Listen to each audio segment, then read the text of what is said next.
Hey, what's up, everybody? Tim Albrecht here, and welcome to this week's episode of the Ask a YFP CFP segment of the Your Financial Pharmacist podcast, where we feature questions from you, the YFP community, to be answered by one of our very own fee-only certified financial planners.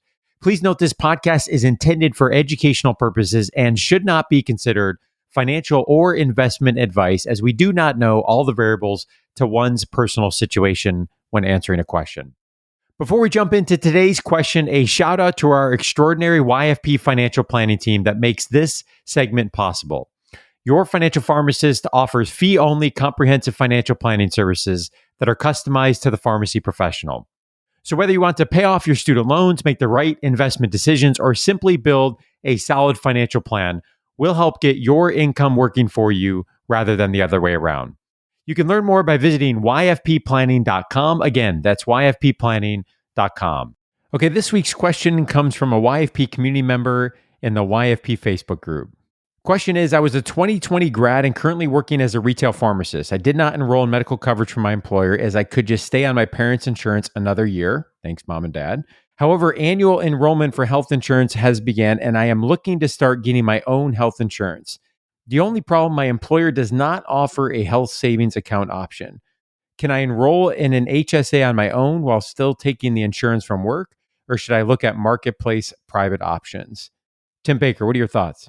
This is actually a good question. And not all employers, even if they have high deductible health plans out there, are going to offer an HSA. So this is definitely an example where you can go out into the marketplace and find one that works for you, that you can contribute, almost like you would contribute to an IRA or a brokerage account or something like that. So I think the first thing that you have to make sure is that you are in one of those high deductible plans, and that's really going to be the step one. The second step is, going to HR and just ensuring that they don't have that benefit. So sometimes, I've talked to clients and they're like, I haven't heard about an HSA. I don't know if they would cover or they would have one. And I typically push them to go back and make those HR or those managers, earn their money and find out what's there.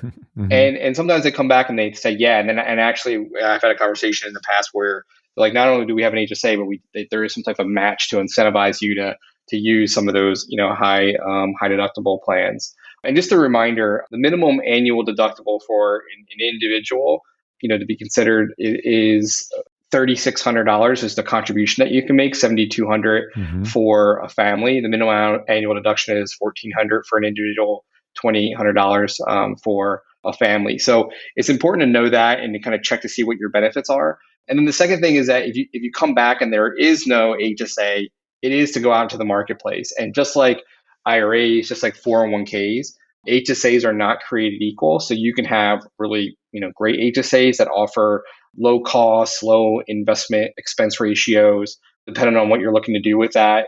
If you want to invest it for the long term, sometimes you have to wait until there's a certain amount of dollars in the account. So like an investment threshold. So the common one that you see is, $1,000, above $1,000 you can invest. So those are all things that you want to evaluate as you are looking at HSAs. And then the idea is that you would basically, just like you would an IRA, you would open that up. Typically, they're going to have some type of custodian attached to it. So maybe something like a Fidelity or a TD Ameritrade. And you're going to fund that HSA. And then you typically take those dollars and sweep it into the investment arm of it, and then investment per whatever your goal is for the HSA.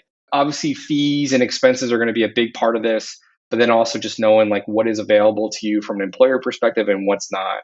But typically, the big things that I would look at when you're valuing HSAs are fees, expenses, and then when can you actually invest those dollars and get them into the market and get them working. Now, the caveat to all of this, Tim, would be, some people get overzealous because they hear us talking about HSAs, but if that doesn't necessarily align with what's going on in your life and your medical situation, then that might not be the best plan to opt into. You might want to go into more of a gold or a silver or platinum package to make sure that you're protected against high expenses with regard to health insurance. But if you're typically young, healthy, you don't go to the doctor much, you're not planning to have a baby anytime soon, then having a health plan that you're allowed to contribute to an HSA it could be the best move for you.